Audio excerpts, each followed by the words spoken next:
Hello, YouTube family. It is Miss Dana Ashley. The burning of the Notre Dame Cathedral on April 15th, 2019.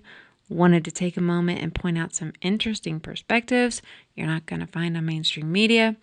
We will explore here if this was perhaps not an accident, as they immediately announced, who could possibly benefit from that, and why would such a thing be a priority? First, please know, I understand the depth this building had for many. For some, with this fire, this sense of loss of history, a cultural and literary loss, civilization itself. I mean, this is not to take away from that. The love that people had for the building, the pain this caused. Just know this video isn't about that. So if that's what you want to see, you may not like this video. But that doesn't mean that I don't have empathy for those feelings. It's just another angle of things. Now, there is obviously a lot of symbolic meaning with this fire that has brought a dark pit into the stomach of many who witnessed it. And there are many anomalies that are worth looking into, not only with the timing of this event, but within the fire itself. And no, this is not about seeing Jesus in the flames like the mainstream Luciferian media almost seems giddy to try and point out, which is creepy all on its own accord. You know, to me, that kind of rings eerily parallel to the way that Catholic churches always seem to prefer to show Jesus dead on a cross or as a baby rather than in his powerfully resurrected self, but I digress. So, on the topic of prior knowledge, there are a few things to go over. There were the prominent statues of 12 apostles. Actually, it was 16 statues, 4 evangelists and 12 apostles. Having 16 instead of 12 is interesting for another reason, but some find it interesting that they were conveniently removed just a few days prior to the fire. Also interesting was what some might call predictive programming during the Disney movie, The Hunchback of Notre Dame, within which may have been one of the darkest climaxes of a Disney movie. We have a bad guy who this time thinks he is of God, Justice, Minister of Justice, Frollo, self-righteous, convinced he's above sin, even though he's abusive and tyrannical. Frollo is willing to burn Paris to the ground in order to cleanse the world of the unholy, making him one of the most evil and, dare I say, realistic villains Disney has ever created. Quasimodo fights back with fire. Notre Dame is engulfed in flames. And the movie Notre Dame survived as it did in real life. Most everyone by now has seen the I Pet Goat 2 scene where New Age Jesus character with the church in the background crumbles into pieces. The spire does eerily fall in a very similar way. You know, the church represents the Notre Dame Cathedral because when you look closely at his crown of thorns on his head, it disappears with the church's annihilation. Now, you'd have to be under a rock by now not to know that the crown of thorns was housed in the Notre Dame. Some are even speculating that this crown was supposed to have been destroyed, but I'm of the opinion that if they wanted it destroyed, it surely would have been. I think a lot of us probably learned that it was there through this event, and I don't think that has done any harm to the Roman Catholic Church in our knowing that. But to me, what is absolutely crazy is the timing with this. Now, if you've ever looked into the Luciferian agendas or rituals, you know that timing is crucial part of the process. Now, we know this by simply paying attention to what has already happened, that there is a great importance to timeframes around mid-April, or specifically this little space of April 15th to the 20th. There have been huge traumatic psyops that the world has already witnessed on these dates. As for April 15th of this year, we know that this week was considered the Holy Week, and that in and of itself makes it quite an interesting choice. But as for April 15th in the past, you may remember in 2013, the Boston bombing, sorry guys, I have to spell it, happened on that date. Now, the thing that made that, there were a lot of fishy things about that, but I did recently see in a well-done video in Truth by Grace channel that the Twitter feed of the Boston Globe admitted that the city would be performing a controlled explosion on Bolston Street, which is exactly where the marathon ended that day and where the accident was. And as of yesterday, or when I saw that video, that tweet was still up. What? And yet, few still seem to question the mainstream narrative with that event. Now, I covered in my Nick Cruz video as well that the person that was blamed for that event, the facts around him point to also him apparently being a victim of voice-to-skull technology. Also on April 15th, this time in 1912, the sinking of the Titanic happened. Now, although the Titanic was registered as a British ship, it was actually owned by the American tycoon J.P. Morgan, who financed the building of the ship and apparently benefited from the disaster in many ways.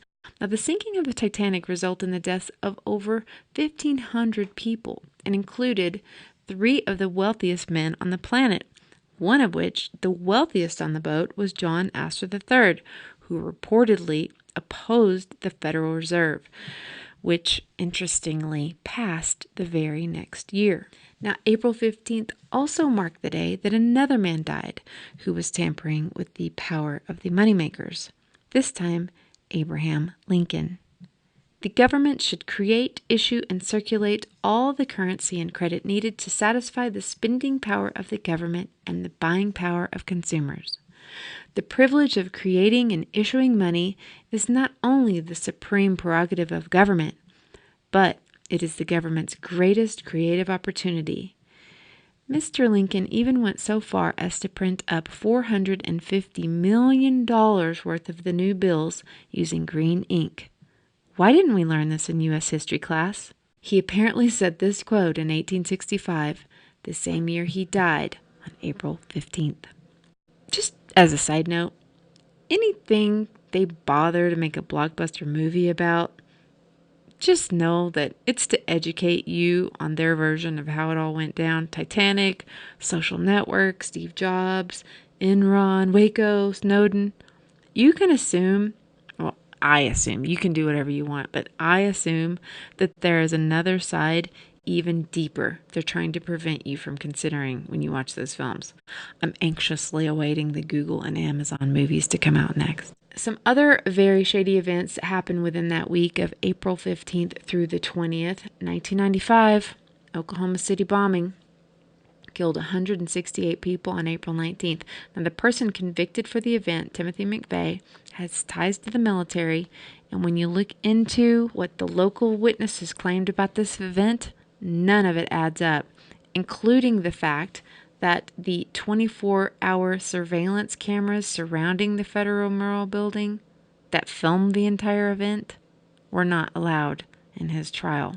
Also on April 19th was the Waco Branch Davidian fire.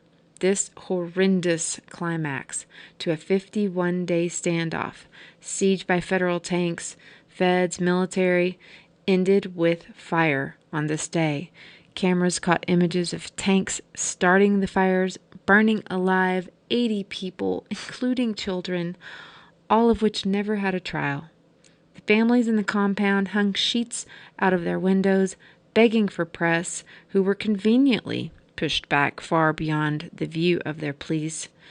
Folks, if people want to worship a head of lettuce, as long as they're not hurting anyone, they supposedly have the right to do that here in America. But the Branch Davidians were living off the grid, they had lots of stored food, and they had legally obtained weapons for self-defense. Seems like the government didn't like that very much. So they died. Most people don't realize about Waco that the authorities never knocked on their door. Not a single warrant was delivered. They went in shooting, and it only got worse. On the news, and even still today, you only see character assassination, fear the cult type of propaganda spinning. Now, if you want to see a counter to the Waco spin, you can see it on the YouTube documentary Waco, The Big Lie, and Waco 2, The Big Lie Continues. Our government was testing us to see if anyone cared and would rise up if they did something like that to our own people, or if we would just believe the news and roll over. Well, we failed. 26 children were killed that day at the Branch Davidian compound. 6 years and 1 day later, April 20th, 1999, 12 children and 1 teacher were killed at Columbine High School. There are more events related to these dates, but we'll stop there. So that's a lot. These are really big in many cases. These were events that marked a beginning of a new era of badness. So here we are at another big fiery event, thankfully with no deaths. Thank you, God, there were no deaths in this fire. But still a very serious symbolic gesture nonetheless. Now, before we get into that, though, I do find it very interesting that Notre Dame Cathedral was rather famously falling apart. Now, this one from November 22nd, 2018. Paris Notre Dame Cathedral is in a dismal state of disrepair and needs $70 million for urgent renovations, according to Michael Picot, head of Friends of Notre Dame de Paris. Some other articles in 2017 stated over $100 million was needed to make the proper repairs. Many articles pointed out just how horribly in disrepair this cathedral was. Here's from a Time magazine article in 2017, quote, "Under France's laws, the government owns a cathedral and the Catholic Archdiocese of Paris uses it permanently for free. The priests for years believed that the government should pay for repairs since it owned the building, but under the terms of the government's agreement, the Archdiocese is responsible for the Notre Dame's upkeep. So, apparently, this foundation was established a few years ago by the Archbishop of Paris, and in April 2018, the Friends will embark on a United States roadshow with events planned in Boston, Chicago, Houston, Los Angeles, and Washington, D.C. He is quoted as stating in 2018, "We know Americans are wealthy, so we go where we think we can find money to help restore the cathedral." So, can anyone out there in comment land tell me if they had this roadshow in the States? It seemed they did. Did they have it and still not raise the money? Or did they raise a lot of money? I don't know. That would be interesting to know. And, on the topic of asking America to maintain these churches, I don't know. That's interesting. Like, given the state of America herself, you guys, like, driving through Los Angeles, it's scary. And we are falling apart ourselves over here. Not to say we shouldn't be generous, but, is it wrong of me to point out the vast wealth of the Catholic churches in general? I guess this is a little unrelated. I don't think many realize, and yet even Wikipedia admits that the Catholic Church's worth from only the Vatican, Austria, and Germany, okay, that's just 3, is worth over 85 billion with a B dollars. And this is what Wikipedia posts, so goodness only knows what the real numbers are. Anyway, so if any of you live in those cities and know if that fundraiser for Notre Dame happened, that would be interesting to find out. Interesting, too, is the fact that the same man who started this fundraising group was stated as saying this: "The fire started up near the rooftop, while another fire started in the North Bell Tower," Picot told NBC News. So this was supposed to be an accident, right? So the fire accidentally started in 2 separate places? Okay. And now investigators are saying that was an electrical problem. The rooftop? I don't know. Guys, I don't have all the answers. I just want to point out some of these anomalies that trip my trigger, and some things that mainstream's not going to tell you guys. So take it for what it is. As to the anomalies of the flames themselves, I would recommend the video by In Truth by Grace. She has done a lot of really great work pointing out anomalies, not only in many of the fires in California, but also some of these extreme weather events that totally didn't match up with what She goes in and studies what, Noah and all these different, she measures the wind and all this amazing thing. But she did a video on this and it's worth watching. So when I got a phone call today asking me if I knew that Notre Dame was on fire, the first question I asked was, what color is the smoke and what color is the flames? Were the flames this electrified plasma color orange? Or were we going to see something that looked more like a house fire? This deeper orange that you see in a real fire that we can document. There's hundreds of these normal fires that have been recorded. Or were we going to see something that looked more like this electric flame here? Unfortunately, folks, it's the electric flame. What we see here in the Notre Dame pictures is something that looks more like arc welding. And the white flame, the white smoke, and almost a yellowish green smoke. There is something here, folks, going on that is not normal. This is not normal. But regardless, now we know that they have already raised $1 billion to rebuild, and I'm happy they have the money to rebuild.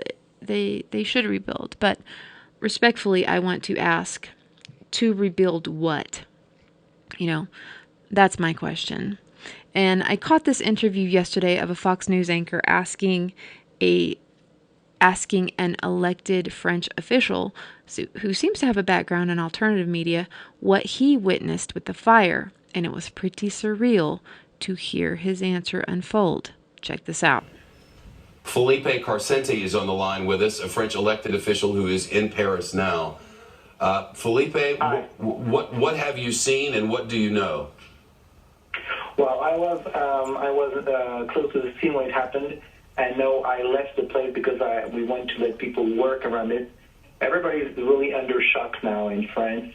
I would tell you something. It's a big shock. I mean, this church was there for more than 850 years. Even the Nazis didn't dare to destroy it. And you need to know that for the past years, we had churches desecrated each and every week in France, all over France. So, of course, you will hear the story about the politically correctness, which will tell you that it's probably an accident. Sir, we're not going to speculate here of the cause of something which we don't know.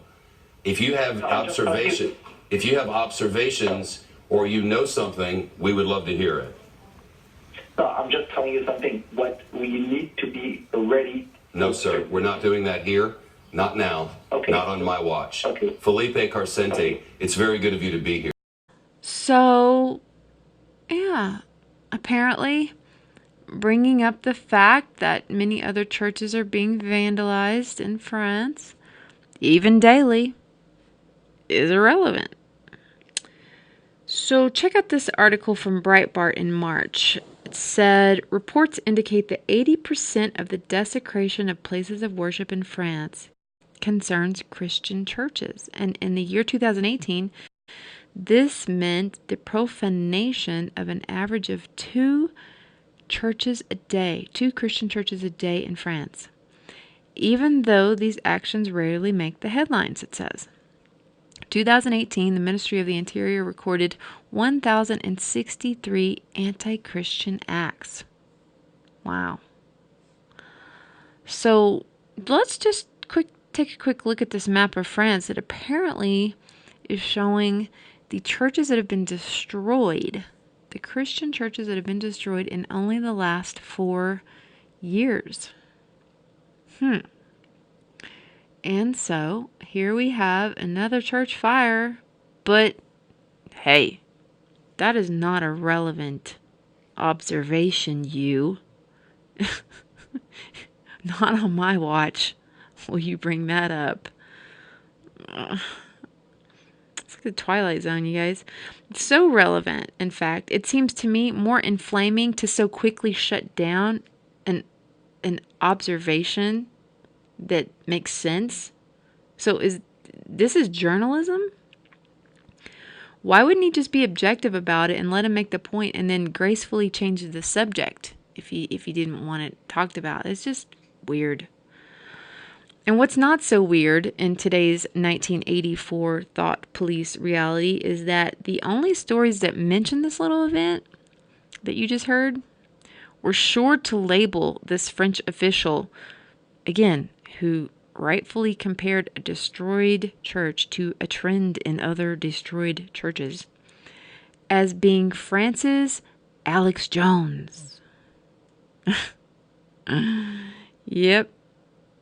Folks, you are now witnessing the real reason for which Alex Jones was created. It's come full force, full circle. Also interesting that in no time from the fire start, like within hours, there were articles being blasted out to point out, screaming from the rooftops, that alt-right folks were already blaming extreme groups on the fire, making sure to stir up antagonism toward anyone who might suspect that the fire was arson, and immediately brand them into this category of hateful, bigoted Christians. Here's an article taken from Newsweek just a few hours after the beginning of the fire. Let me quote it. The inferno that has engulfed the Notre Dame Cathedral in Paris has been seized upon by far-right provocateurs to spread anti-Muslim hate and conspiracies, even as officials said they ruled out arson as the cause. Even before the blaze brought the centuries-old steeple and roof crashing to the earth on Monday, conspiracy-minded conservatives on Twitter began declaring the cause to be terrorism and using the world-renowned landmark as a symbol to push Western Christian rhetoric. Now this, my friends, this was a huge part of what needed to be accomplished with this event. And for the record, I do not believe that this was done by radicals. I don't. Nor do I believe that it was an accident. The timing was way too on point. But we have to walk away from this event with this understanding, this psyop. This world is being very effectively programmed to believe that Christians hate. And not the Catholic version, but those other Christians. And guys, I've experienced this myself from people that used to be my friends in LA. Once I became a believer, I pretty much left. But I heard through a friend of mine that a mutual acquaintance I used to know learned that I had become a Christian. And her first immediate response was, "Really? I didn't know she was racist." I never thought of Dana as hateful. And she really meant it.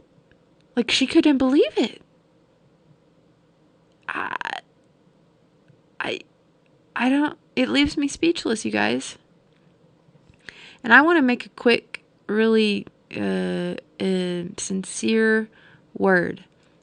This video is not against Catholic believers, individual Catholic believers. There are so many lovely people that walk with Christ, that are Catholic, and they too are appalled at what is happening with this Vatican. This isn't against an individual or even any priest or all popes. It is my warning given with much love. But regarding the psyop of teaching the world that Christians hate, magazines like Newsweek benefit from the fact that most people reading have never read the Bible enough to know what Jesus actually said on the matter. So let me just real quickly clear that up for you. Quote, "You have heard that it was said, 'Love your neighbor and hate your enemy.' But I tell you, love your enemies and pray for those who persecute you, that you may be children of your Father in heaven." Jesus also said, "Anyone who hates a brother or sister," and that's a person, that doesn't have to be a believer. "Anyone who hates a brother or sister is a murderer, and you know that no murderer has eternal life residing in him." So, anyone who is a follower of Jesus can, by definition, not hate, not even their enemies. But the powers that be desperately need everyone to associate hate or racism with Christians because true Christians have to go in order to successfully install what's coming next. Mr. Macron says in his "We Will Rebuild" speech things like, Notre Dame will be rebuilt consistent with our modern, diverse nation. Sounds great. What does that mean? With the now very tight grip of the Jesuit order leading the Vatican and Catholic churches, as well as Macron himself being educated mostly in Jesuit schools, one can only understand all too well what sort of rebirth the Notre Dame will have. In my best guess, it will be made into a place that does not have tolerance for Christians, that will not bow down to a new world order and its new world religion, that states all beliefs are equal. We love all people, and we do not believe that all gods are the same, as this current Jesuit Pope does. Francis has already made it clear that he's on board with this, espousing things that sound good, equality, tolerance, but which will ultimately have no tolerance for those who worship solely Jesus Christ. That's us, folks. And what I believe will eventually happen is that the world will be trained, will be psyoped into putting the categories of radical, ISLAM, which was a recently created entity, by the way, and true followers of Jesus in the same camp. And the new world order religion of Chrislam will be the new all coexist way that will trick everyone into thinking, oh, finally, a way of love, all peace.